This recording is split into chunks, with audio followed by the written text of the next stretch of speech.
Alimu au kene shugute. Haleluya. Makawa kena ulfatu. Wa kina tolche kadindia. Anduri nani wallahi nana beka. Amana anjera. Mati yumman kesana jibite. Alan nagademe ka ofira simar parlama. Nambeka kanani ti kandisi buke pasoyu ka kanami guruguru akan kibrintaya lugu. Anki buke di kadeo. Debe kana tu kabade kana bisho ina gadde bir hatake. Nami na jibbe akka wa wei beka. Mati le man kesana jibbite na kusitu fera. Na jibbite beka torban to man biya ture. So man biya ke tawo juru akta sas gaddu. Wa kuman na fidan mbenu. Wa kuman na fide wa kuman na fidihana mun na fayise. Kanani ti osbuya lan tala searchi kan dube. Asadeso mati mana na kusitu yu deme. Manambana no. Nami mana si goto nanje tokolle ninju. Alisani kata anu fira. An maleda ki umadu. Uma sodufu wajibe kasema jijire wa karambir di damor rakara duyu. Torban to kunfinda cuma obicho ki jalka. Obicho ki umma jada wori ralle umma ngabar. Eza osuma kan tahu musong kana devitana aru fira menan. Zalaki agum apa yam shetan ticamare na fatanu fira re zalaki asmana gale chenchiga. Wagi asmana na basa asmana paiye. Kanani ti wagna galate pada diro.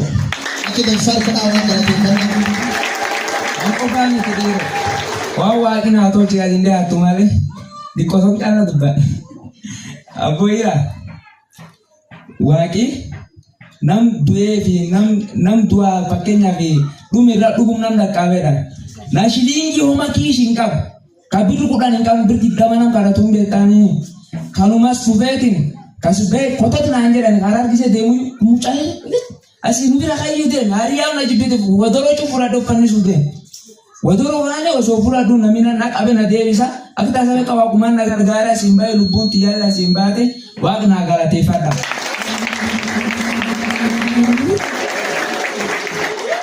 kanani ti hadi obicho sodahu hadi man anjet ati kanani ti Kanani to bichoni ti dambe tanjala imbadet.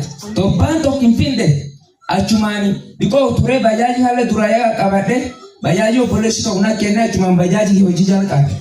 Wakina gargara kana obolesi abrami leni. Agaba dumata leni isi hojumke jirmasa legar masarna karani. Masa de mina ida ninde. Ujoja dungoja kaisra baba imbobo. Birti dama henni na manje. Birti dama na henna. Orang kene na mubuke to kacapsa ba. Buke to kincapsa. Beka biti-biti ala kana busa. Kanga bautu. Amma ani na mos kubena nagat. Orang.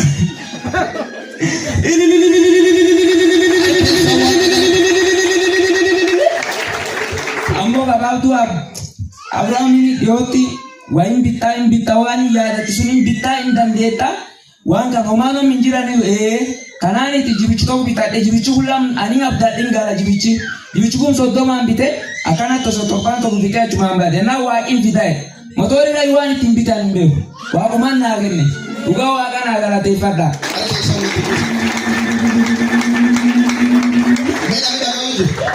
Gabe dan sudar me dineta. Manjela ni kunni to kunji tulab tuwa na wa tuwa wa kiwani bitab sumi bita. Jenani me wamang kamu ini akan nabi jadi tiang nanggabai nana ni kami motori bitani dan motor bayar ni Karu biro koroti le berbalik na koroti ye sama le